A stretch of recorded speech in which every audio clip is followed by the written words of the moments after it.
The interview was going perfectly until Jessica Martinez, the hiring manager, picked up my resume and started laughing. "You're a reject who couldn't even finish college," she sneered, tearing my carefully printed resume into pieces. "What makes you think Summit Marketing would ever hire someone like you?" The torn paper scattered across her mahogany desk like confetti at a funeral. What she didn't know was that my family owned 71% of Henderson Industries, Summit's parent company. Her smirk was about to become very expensive. I sat there watching the pieces of my resume flutter to the floor, each torn fragment representing hours of careful preparation. Jessica Martinez leaned back in her leather chair, clearly enjoying my humiliation. Her perfectly manicured nails drummed against the desk as she waited for me to grovel or make excuses. Instead, I remained silent, studying her face and memorizing every detail of this moment. "Well?" she demanded, her voice dripping with condescension. "Aren't you going to defend yourself? Tell me some sob story about why you couldn't finish your degree." I could have told her the truth. I could have explained that I was Leanne Penderson, not Leanne Matthews as my application stated. I could have mentioned that I left Stanford Business School 3 credits shy of graduation to care for my dying grandmother, the woman who raised me after my parents died in a car accident when I was 12 years old. I could have revealed that my grandmother, Eleanor Henderson, was the original co-founder of Henderson Industries alongside my grandfather, back when it was just a small manufacturing company in Ohio. But I didn't say any of those things. Instead, I stood up slowly, brushing an imaginary piece of lint from my navy blazer. "Thank you for your time, Miss Martinez. I appreciate you showing me exactly what kind of company Summit Marketing really is." Her laugh followed me to the door. "Don't let the door hit you on your way out, dropout."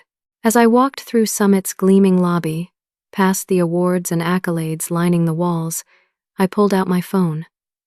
My fingers hesitated over my Uncle Robert's contact information. He'd been running Henderson Industries as CEO since my father's death 15 years ago.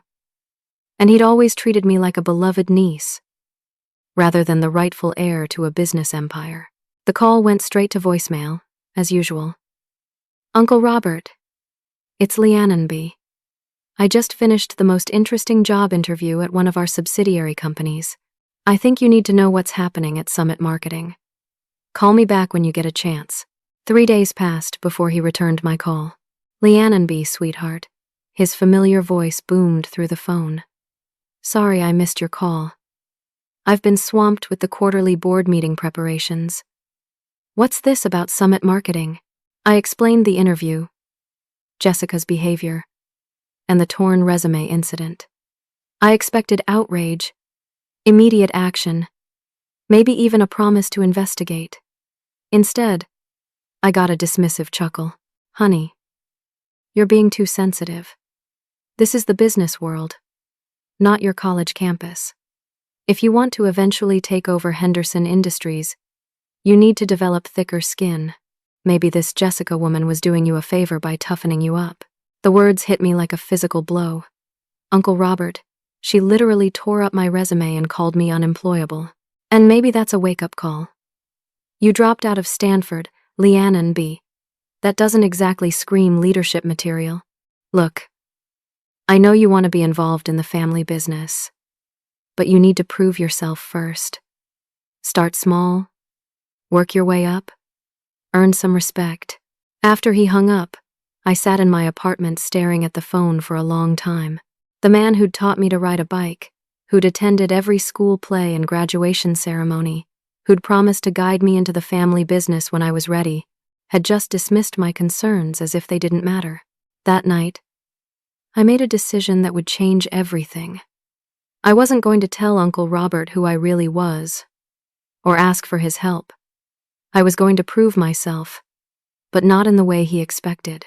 I was going to investigate Henderson Industries and its subsidiaries from the ground up, starting with companies like Summit Marketing. I wanted to understand what was really happening in the empire my grandparents had built. If Jessica Martinez thought she'd seen the last of me, she was dead wrong. But next time, I'd be prepared for whatever game she was playing. I opened my laptop and began researching other Henderson Industries subsidiaries, creating new variations of my fake identity. If I was going to do this, I was going to do it right. And if Uncle Robert thought I needed to earn respect, then I'd earn it by exposing the rot that was apparently festering in our own companies. The hunt was about to begin.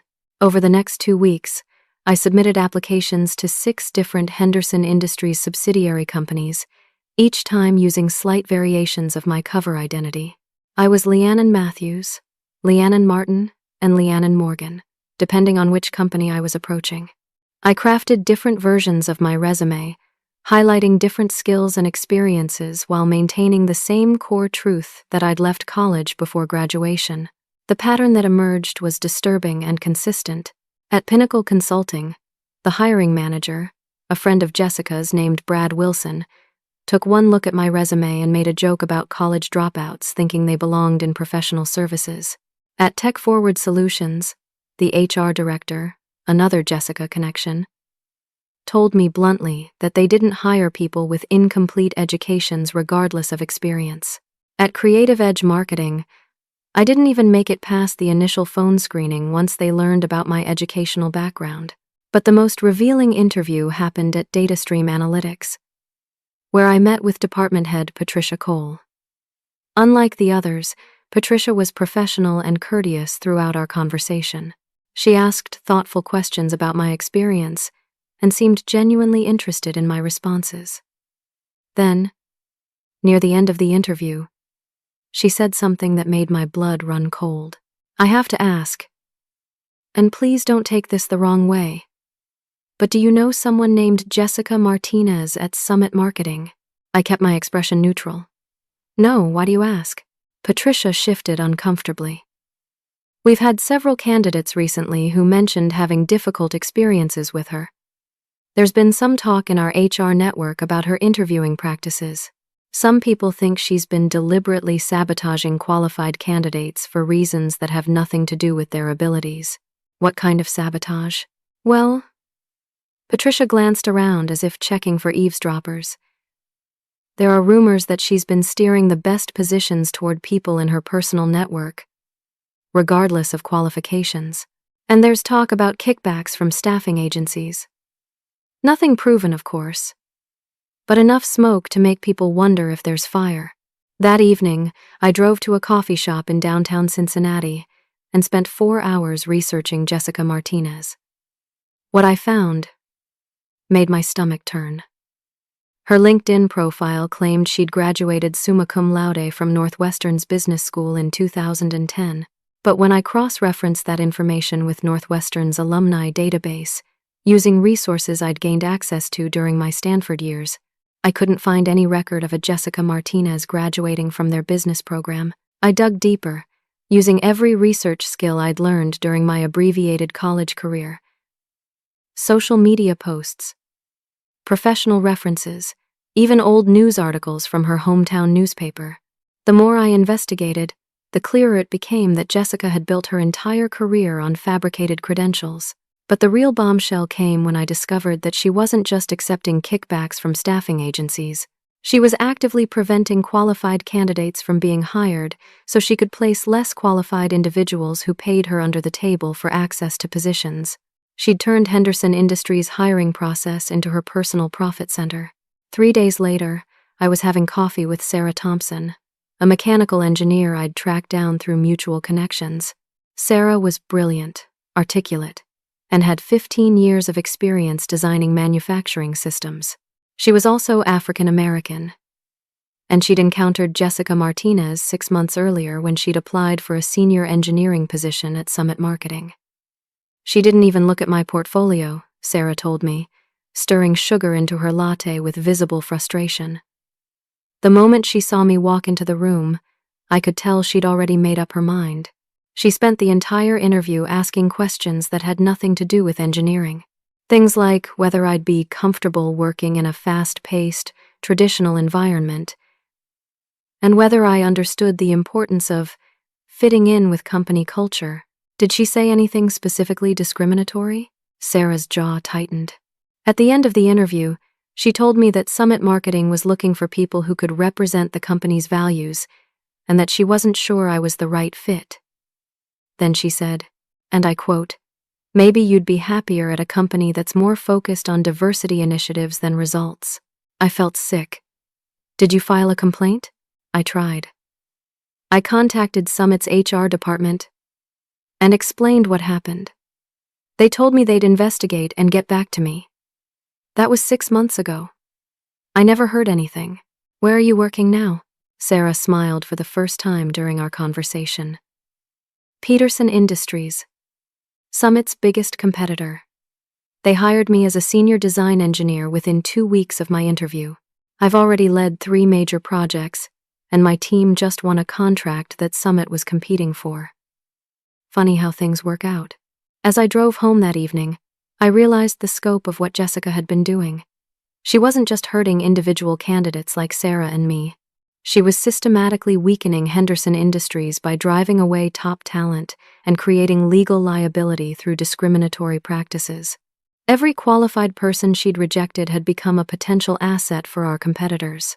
I started keeping a detailed file, documenting names, dates, and specific incidents. If I was going to take this to Uncle Robert, I needed irrefutable evidence. But part of me wondered if he'd even care. His dismissive response to my original complaint suggested that he either didn't understand the severity of the problem or didn't want to deal with it. That night, I made a decision that would have shocked my younger self. I was going to dig deeper into Henderson Industries, starting with Uncle Robert's management of the company. If Jessica Martinez could operate with impunity for this long, there had to be larger systemic problems.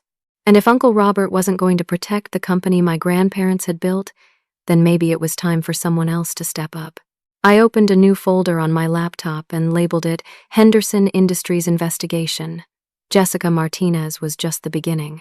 I had a feeling I was about to uncover problems that went much deeper than one corrupt hiring manager. The real question was whether I was prepared for what I might find about the man I'd trusted to protect my family's legacy. Armed with my growing file of evidence, I requested another meeting with Uncle Robert. This time, I didn't want to discuss my feelings about being mistreated. I wanted to present facts, figures, and documentation that would force him to take action. I spent 2 days preparing a presentation that outlined Jessica's misconduct, the legal liability she was creating, and the competitive disadvantage her actions were causing. I included Sarah's story, documentation of Jessica's falsified credentials, and a conservative estimate of the revenue Henderson Industries had lost when qualified candidates joined competitor companies instead. Uncle Robert agreed to meet me for lunch at the Cincinnati Country Club, the same place where he'd celebrated my high school graduation and college acceptance. Sitting in the elegant dining room surrounded by old money and older traditions, I spread my materials across the white tablecloth and began explaining what I'd discovered. He listened for exactly 7 minutes before cutting me off. "Leanne, stop. Just stop." He set down his water glass with more force than necessary. "Do you hear yourself right now? You sound like some kind of conspiracy theorist. One bad interview has turned you into an amateur detective, chasing shadows and making accusations. Uncle Robert, I have documentation. I have witness testimony. I have proof that she's committed credential fraud and taken illegal kickbacks. What you have," he said coldly, "is a lot of speculation and hurt feelings. Look, I understand you're disappointed about not getting the job, but this obsession isn't healthy. You're making up elaborate theories to avoid facing the simple truth that you're not ready for the professional world." The words stung, but something in his tone made me study his face more carefully. There was something else there. Something beyond dismissiveness. He seemed almost nervous. "I think you need to take some time to figure out what you really want to do with your life," he continued. "Maybe travel. Maybe go back to school and actually finish your degree. But this fantasy about taking over Henderson Industries needs to stop. You're not equipped for business leadership, sweetheart. You're too emotional, too impulsive. Maybe that's not your fault. Maybe it's because of everything you went through as a child. But it's reality. I gathered my papers slowly, my hands shaking with anger and humiliation. So, you're not going to investigate any of this? There's nothing to investigate. You've created a problem that doesn't exist because you can't accept that someone didn't want to hire you. That evening, I sat in my apartment feeling completely defeated. The man who'd raised me, who'd promised to protect my interests until I was ready to assume my place in the family business, had not only dismissed my concerns, but had essentially told me I was delusional. But something nagged at me about his reaction. Uncle Robert had always been protective of Henderson Industries' reputation. Even if he thought I was wrong about Jessica, wouldn't he want to quietly investigate just to be sure? His complete refusal to even consider the evidence seemed out of character.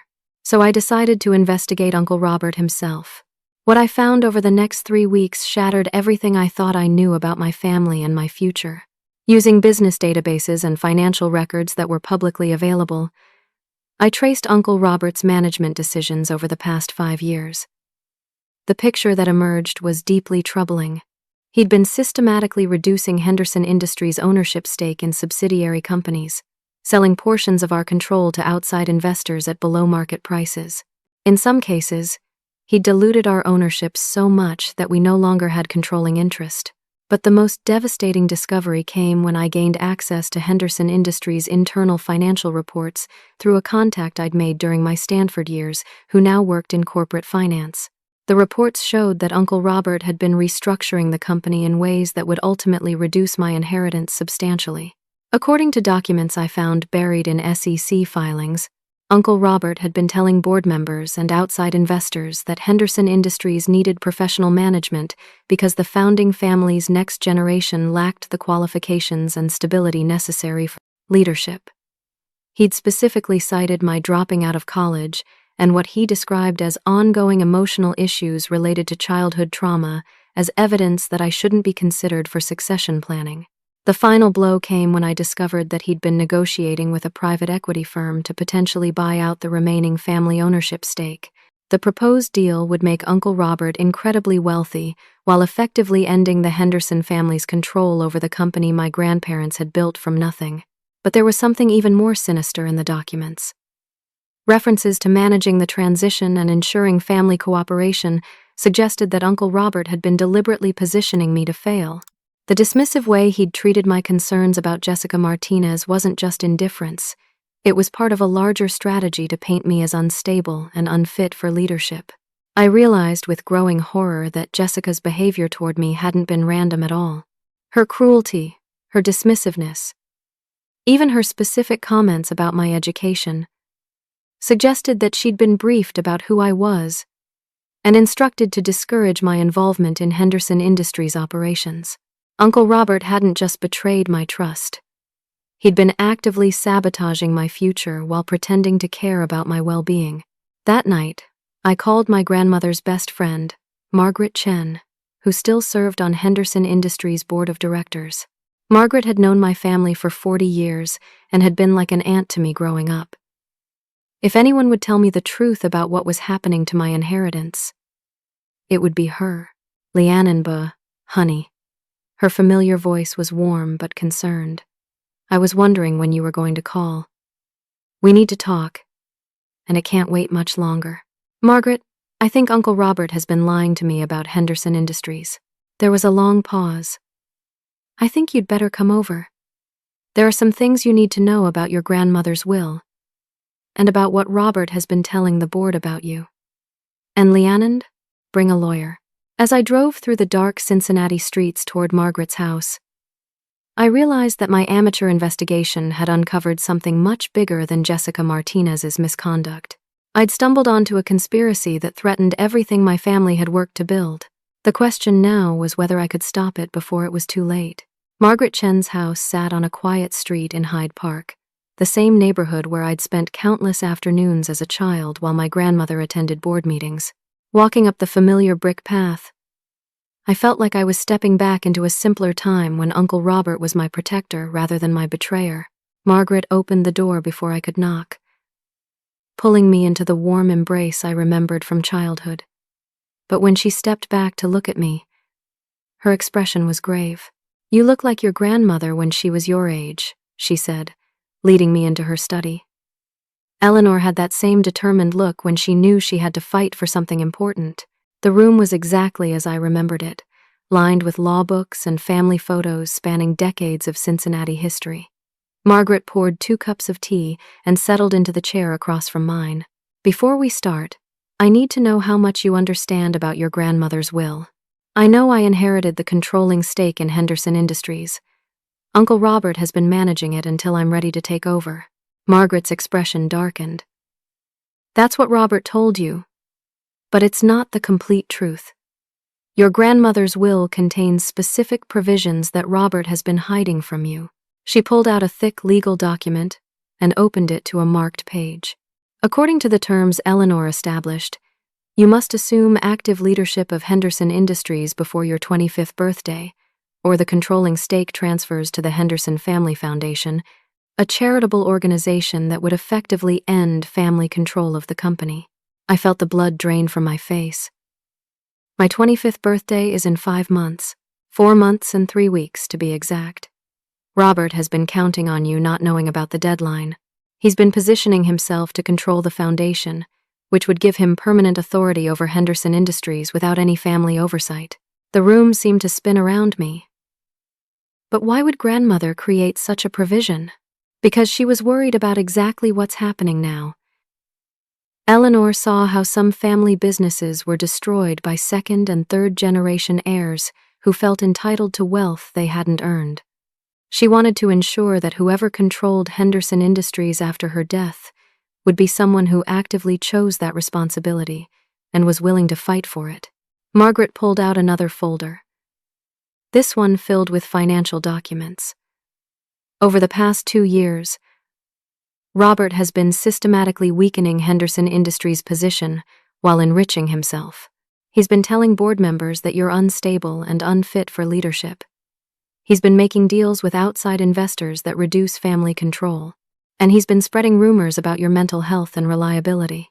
I thought about Jessica Martinez's cruel comments, Uncle Robert's dismissive attitude, and the pattern of rejection I'd encountered at Henderson's subsidiaries.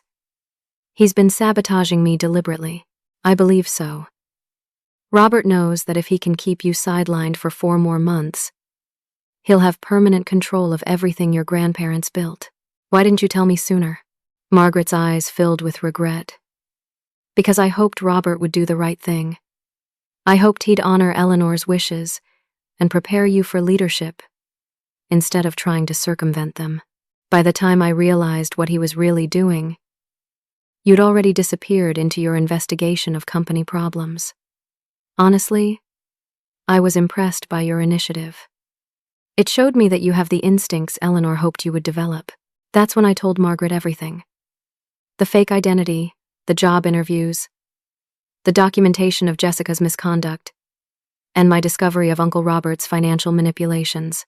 As I talked, her expression shifted from concern to admiration. My God, Leannenba. You've been conducting a comprehensive audit of Henderson Industries without even realizing it. Do you understand what you've accomplished? I've proven that our subsidiaries are being managed by corrupt people who are driving away talent and creating legal liability. You've done much more than that. You've demonstrated exactly the kind of leadership Eleanor hoped you'd show. You saw problems, you investigated them systematically, you gathered evidence, and you developed solutions. That's not the behavior of someone who's unstable or unfit for business leadership. Margaret stood up and walked to her desk, retrieving another file. I haven't been idle while Robert's been playing his games. 2 other board members, Patricia Morrison and James Wright, have been working with me to document Robert's mismanagement. We've been building a case to present to the full board, but we needed the right moment to act. She handed me a thick folder containing financial analyses, legal opinions, and correspondence between board members. Robert's actions have put Henderson Industries at serious financial and legal risk. His deals with outside investors have been structured to benefit him personally rather than the company. His failure to address management problems at subsidiary companies has created liability issues, and his misrepresentation of your capabilities to other board members constitutes a breach of his fiduciary duty as CEO. What are you suggesting? I'm suggesting that it's time for you to assume the leadership role your grandmother intended for you. But you need to do it soon, and you need to do it decisively. Robert won't step aside voluntarily, and he's been positioning himself to claim that you're not competent to challenge his authority. Over the next 2 hours, Margaret and I developed a strategy that would expose both Jessica's misconduct and Robert's broader betrayal. We would call an emergency board meeting, ostensibly to address personnel issues at Henderson subsidiaries. But the real agenda would be to present evidence of Robert's mismanagement and to position me as the rightful successor to leadership. You'll need allies, Margaret warned. Robert still has support from some board members who don't know what he's been doing. You'll need to present your case convincingly and demonstrate that you're ready for the responsibility. How do I prove I'm ready? Margaret smiled for the first time since I'd arrived. You already have. The investigation you conducted, the evidence you gathered, the strategic thinking you've demonstrated. Those are exactly the qualities Eleanor hoped you'd develop. Now you need to show the board that you're not the unstable dropout Robert has described, but a capable business leader who understands the company's problems and has the courage to address them. As I drove home that night, I felt a mixture of terror and determination unlike anything I'd ever experienced. In 4 months, I would either take control of my family's legacy or lose it forever. The woman who'd taught me to believe in justice and fairness had created one final test, and everything depended on whether I could pass it. I thought about Jessica Martinez, still sitting in her office at Summit Marketing, destroying careers and undermining Henderson Industries with every discriminatory decision she made. I thought about Sarah Thompson and all the other talented people who'd been driven away by corruption and prejudice. And I thought about Uncle Robert, the man I'd trusted most in the world, who'd been systematically betraying everything our family stood for. Tomorrow, I would begin the fight of my life. But tonight, for the first time in months, I felt like my grandmother's granddaughter. Eleanor Henderson had built a company from nothing, fighting against discrimination and skepticism every step of the way. Now it was my turn to fight, not just for my inheritance, but for the principles she'd taught me to value. The battle for Henderson Industries was about to begin. The next 3 weeks passed in a blur of strategic planning, document preparation, and carefully orchestrated meetings. Margaret introduced me to Patricia Morrison and James Wright, the 2 board members who'd been quietly documenting Uncle Robert's questionable decisions. Patricia, a retired banking executive, brought decades of financial expertise to our cause. James, who'd been practicing corporate law for 30 years, understood the legal implications of Robert's actions better than anyone. Working with this core group, I began assembling the most comprehensive business presentation of my life. But this wasn't just about exposing problems. I needed to demonstrate that I could provide solutions and leadership. The first part of our strategy involved documenting Jessica Martinez's misconduct in excruciating detail. I reached out to Sarah Thompson and asked if she'd be willing to testify about her experience. Her response surprised me. "I've been hoping someone would take action," she told me during our second coffee meeting. "Since our last conversation, I've been contacted by 3 other engineers who had similar experiences with Jessica. We've been comparing notes, and the pattern is even worse than I initially realized." Sarah introduced me to Marcus Johnson, a software developer who'd been told by Jessica that Henderson Industries subsidiaries weren't ready for diversity initiatives. She also connected me with Lisa Rodriguez, a marketing professional who'd been rejected despite exceptional qualifications because Jessica claimed she wouldn't fit the company culture. Each story followed the same disgusting pattern. Jessica would make predetermined judgments based on candidates' backgrounds, ethnicities, or personal circumstances. She'd then conduct interviews designed to humiliate rather than evaluate. And she'd consistently steer the best positions toward less qualified candidates who either paid her kickbacks or belonged to her personal network. But the most damaging revelation came from Marcus, who'd done his own investigation after his rejection. "I have a friend who works in Summit's accounting department," he told me. According to her, Jessica has been billing the company for training and recruitment services that never actually happened. She's been creating fake invoices from staffing agencies and pocketing the payments. This wasn't just discrimination, it was embezzlement. While I was building the case against Jessica, Margaret and her allies were preparing the broader indictment of Uncle Robert's management. What they'd discovered was breathtaking in its scope and audacity. Robert had been systematically transferring Henderson Industries' assets to shell companies he controlled. He'd negotiated consulting contracts with firms that employed his friends and family members. He'd approved salary increases for himself that exceeded industry standards by enormous margins. And he'd been preparing to sell Henderson Industries' most valuable subsidiary companies to investors who'd promised him lucrative positions in the merged entities. He's been treating Henderson Industries like his personal piggy bank, Patricia explained during one of our evening strategy sessions. But he's been clever about it. Nothing he's done is technically illegal, but all of it violates his fiduciary duty to the company and to you as the primary beneficiary. The most damaging evidence came from internal emails that James had obtained through his legal contacts. In these communications, Robert explicitly discussed his strategy for preventing my involvement in Henderson Industries operations. The girl is emotionally unstable and completely unprepared for business responsibilities, he'd written to a potential investor. Her abandonment of her education demonstrates a pattern of poor decision-making that makes her unsuitable for leadership. The board needs to consider alternative succession planning that prioritizes professional management over family sentiment. Reading those words felt like being punched in the stomach. The man who'd tucked me into bed as a child, who'd taught me to drive, who'd promised to guide me into the family business, had been systematically destroying my reputation while pretending to care about my well-being. But the most shocking discovery came when I decided to investigate one more Henderson subsidiary, DataStream Analytics, where I'd met the sympathetic hiring manager, Patricia Cole. I wanted to understand why that interview had been so different from the others. What I learned changed everything. Patricia Cole had recently been promoted to department head after her predecessor was suddenly fired. The previous manager, a longtime company employee named Dorothy Walsh, had been terminated for performance issues after she'd refused to implement new hiring guidelines that would have given Jessica Martinez oversight of DataStream's recruitment process. Dorothy Walsh. The name hit me like lightning. Dorothy was the woman who'd worked as my grandmother's executive assistant for 15 years. She was the person who'd taught me to use the company's computer systems during childhood visits to Henderson Industries headquarters. She was like a second mother to me, and Uncle Robert had fired her to protect Jessica Martinez's corrupt operation. When I called Dorothy, she began crying before I could even explain why I was reaching out. "Oh, honey," she whispered through tears. "I've been so worried about you. I heard Robert telling people terrible things about your mental health and your readiness for business. I wanted to contact you, but I was afraid it would make things worse. Dorothy, tell me what really happened at DataStream." The story she told me completed the picture of Uncle Robert's betrayal.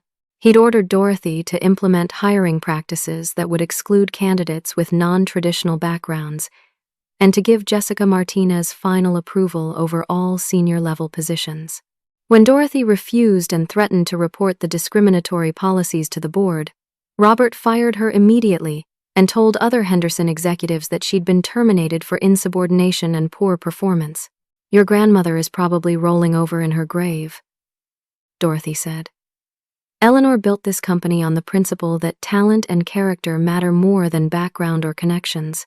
Robert has turned it into exactly the kind of old boys network that your grandparents fought to change."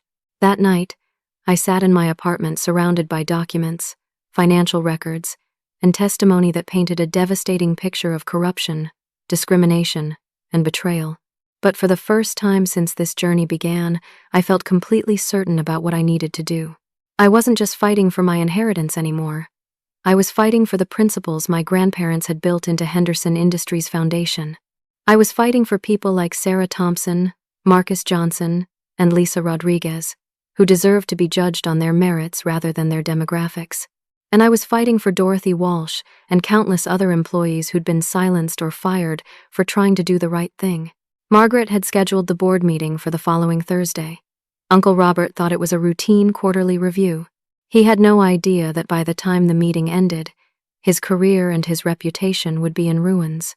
I spent the final week before the confrontation in intensive preparation, rehearsing my presentation and anticipating every possible counterargument. Margaret arranged for Sarah Thompson to attend as a witness, and Dorothy Walsh agreed to provide testimony about Robert's discriminatory policies. The stage was set for the battle that would determine the future of Henderson Industries. And for the first time since Jessica Martinez tore up my resume, I felt ready to fight. The Henderson Industries boardroom occupied the entire top floor of the downtown Cincinnati headquarters, with floor-to-ceiling windows offering panoramic views of the Ohio River. I'd been in this room countless times as a child, sitting quietly in the corner while my grandmother conducted business with the mixture of grace and steel that had made her legendary in Cincinnati's business community. Now, walking into that same room as an adult, I felt her presence guiding me. Uncle Robert was already seated at the head of the mahogany table, reviewing documents with the casual confidence of a man who believed he controlled everything in the room. Board members were filtering in, exchanging pleasantries and settling into their familiar positions. Most of them greeted me warmly, though I could see curiosity in their eyes about why I was attending this meeting. Leanne B., sweetheart. Uncle Robert stood to give me his usual embrace. I'm so glad you decided to join us today. I know the board is always happy to see you. His performance was flawless. The loving uncle, welcoming his niece to observe the important work of running her family's business. If I hadn't known what I now knew, I might have been fooled by his warmth. Margaret called the meeting to order and began with standard agenda items: financial reports, subsidiary performance updates, routine business that had everyone settling into the comfortable rhythm of quarterly reviews. Uncle Robert presented Henderson Industries' overall performance with his characteristic polish, highlighting revenue growth and market expansion while glossing over the more troubling trends that my investigation had revealed. Then Margaret shifted the agenda. Before we conclude today's meeting, we need to address some personnel and policy issues that have come to the board's attention. Robert, we've received reports about hiring practices at several subsidiary companies that require immediate attention. Uncle Robert's expression didn't change, but I noticed his hands tense slightly. Of course, Margaret. What specific concerns are we discussing? Leanne Bay has been conducting some research into our subsidiary operations, and she's uncovered some troubling patterns. Leanne, would you like to present your findings? This was the moment I'd been preparing for. I stood, activated the presentation system, and began with Jessica Martinez. 6 weeks ago, I applied for a position at Summit Marketing, under an assumed name to understand how Henderson Industries subsidiaries treat job candidates. What I experienced was systematic discrimination, credential fraud, and embezzlement. I presented the evidence methodically. Screenshots of Jessica's falsified LinkedIn profile, documentation of her kickback schemes, testimony from rejected candidates, and financial records showing fraudulent billing practices. The room grew increasingly quiet as the scope of the misconduct became clear. "This is deeply concerning," board member Patricia Morrison said. "Robert, how long has this been going on without your knowledge?" Uncle Robert maintained his composure, but I could see the calculation in his eyes. "This is the first I'm hearing about any of these allegations. If they're true, we'll investigate immediately and take appropriate action." "Actually," I continued, "the evidence suggests that Summit Marketing's hiring practices weren't developed in isolation. They appear to be part of broader policies implemented across multiple Henderson subsidiaries." I clicked to the next slide, which showed the pattern of discrimination and rejection I'd encountered at 6 different companies. Then I introduced Dorothy Walsh's testimony about being fired for refusing to implement discriminatory hiring guidelines. That's when Uncle Robert's mask began to slip. "Dorothy Walsh was terminated for performance issues unrelated to hiring practices," he said sharply. "I'm concerned that Leanne B. is being manipulated by a disgruntled former employee with an agenda." Margaret leaned forward. "Robert, are you suggesting that Leanne Bay fabricated this evidence?" "I'm suggesting that she's inexperienced in business operations and may not understand the complexities of personnel management. Her investigation, while well-intentioned, reflects the kind of naive idealism that could damage Henderson Industries if it influenced actual policy decisions." The patronizing tone was exactly what I'd expected. Uncle Robert's strategy was to paint me as an emotional, inexperienced young woman whose concerns couldn't be taken seriously. It might have worked if I hadn't prepared for this exact response. "Uncle Robert," I said, using his family title deliberately, "since you're questioning my business judgment and experience, perhaps we should discuss your own management decisions over the past 5 years." I clicked to a new section of my presentation, one that Uncle Robert hadn't expected. Financial charts, showing Henderson Industries' declining market position, documentation of asset transfers to Robert-controlled entities, and analysis of the deals he'd been negotiating with outside investors. The room went dead silent. "These transactions," I continued, "appear to prioritize short-term personal gain over long-term company stability. They also seem designed to reduce family ownership and control of Henderson Industries in violation of our founding principles." Uncle Robert's face had gone ashen. "Leannon, you don't understand the complexities of corporate finance. Those transactions were necessary for competitive positioning." "Perhaps," I replied, "but they're also interesting in the context of your communications with potential investors about family leadership succession." I read excerpts from his emails describing me as emotionally unstable and unfit for business responsibilities. The words hung in the air like poison, and I could see several board members' expressions shift from confusion to anger. "Robert," James Wright's voice was ice cold. "Did you write these communications?" Uncle Robert's composure finally cracked. "Those were confidential strategic discussions taken out of context. Leannon obtained them illegally and is misrepresenting their content." "Actually," Margaret interjected, "the board obtained those communications through proper legal channels as part of our fiduciary responsibility to evaluate company leadership. And speaking of leadership evaluation, I think it's time to discuss some information that Robert has been withholding from Leannon about her inheritance."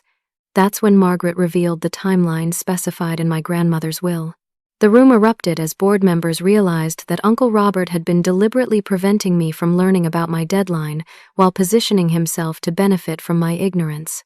"This is unconscionable," Patricia Morrison declared. "Robert, you've violated your fiduciary duty to both the company and to Leannon B. personally." Uncle Robert made one final attempt to regain control. "The board needs to consider what's best for Henderson Industries' future. Leannon B. is 24 years old with no business experience and no college degree. She's conducted what amounts to industrial espionage against her own family's company. Does this sound like someone who should control a major corporation?" I had been waiting for exactly this moment. "You're right that I don't have a college degree," I said calmly. "But over the past 6 weeks, I've conducted a comprehensive audit of Henderson Industries' subsidiary operations, identified systematic legal and financial risks, documented management failures that were costing us millions in lost revenue and potential liability, and developed strategic solutions for problems that you either didn't notice or chose to ignore."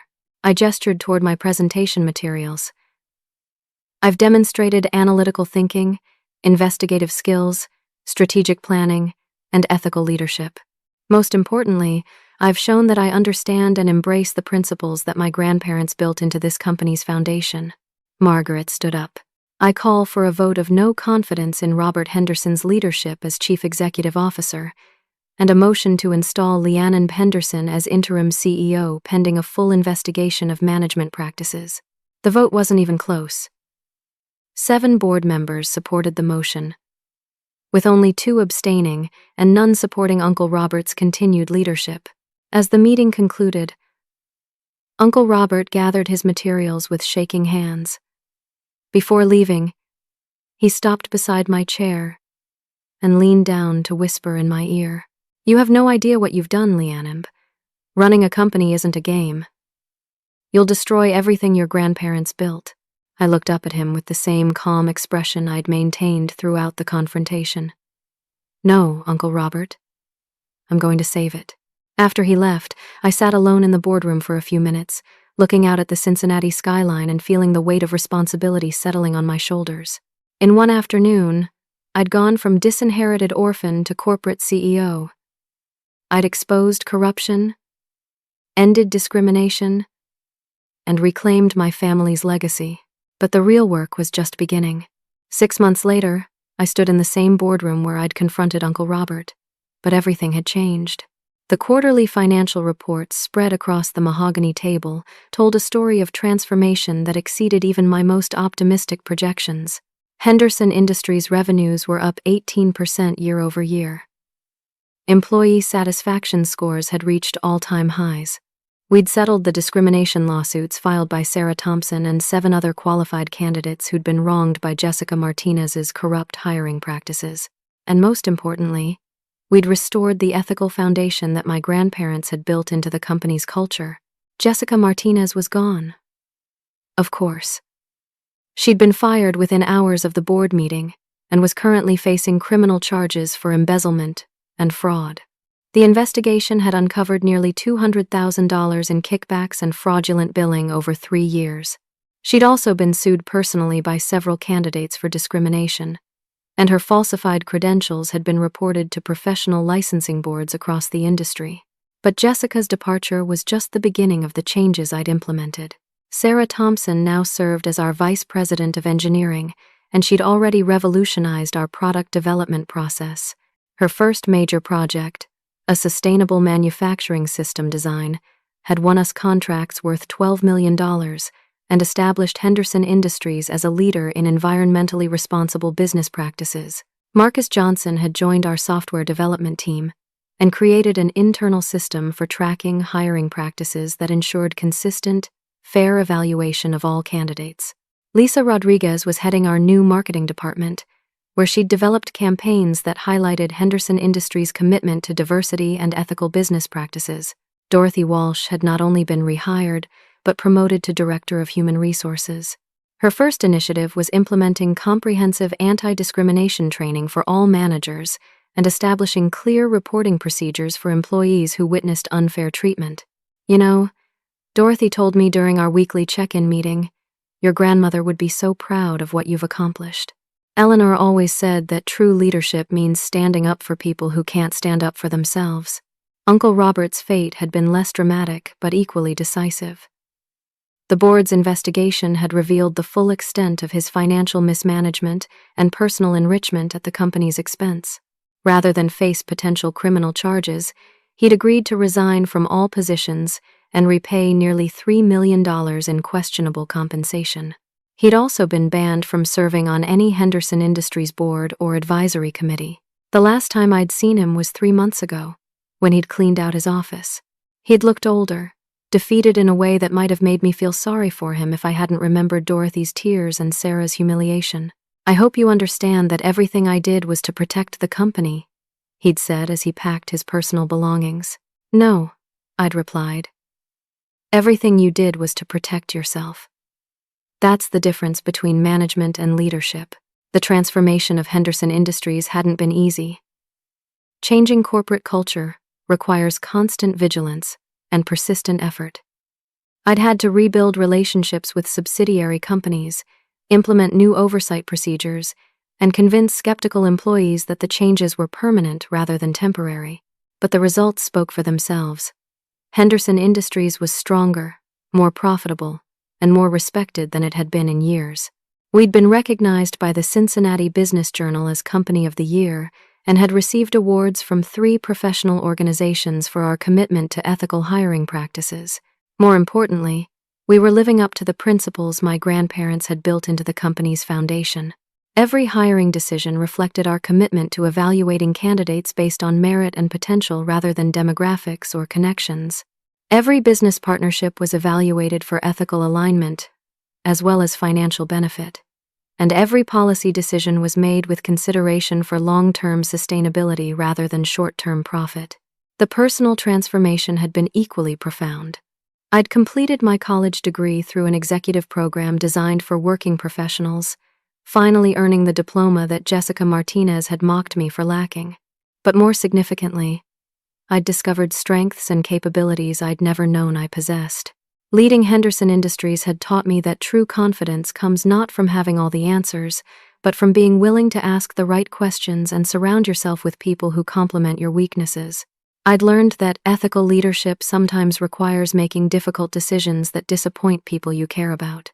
And I'd discovered that the most important business skill isn't technical knowledge or financial acumen, but the ability to treat every person with dignity and respect. The day before our 6-month anniversary, I received an unexpected visitor. Jessica Martinez's replacement at Summit Marketing, a thoughtful woman named Catherine Brooks, brought me a framed letter that had been found in Jessica's former desk. The letter was addressed to me and dated 3 days after our disastrous interview. In it, Jessica admitted that she'd known who I was from the beginning and had been specifically instructed to discourage my involvement in Henderson Industries operations. She'd written the letter, she claimed, because she was having second thoughts about her role in Uncle Robert's scheme, but she'd never sent it. Reading that letter, I felt a mixture of anger and sadness that surprised me.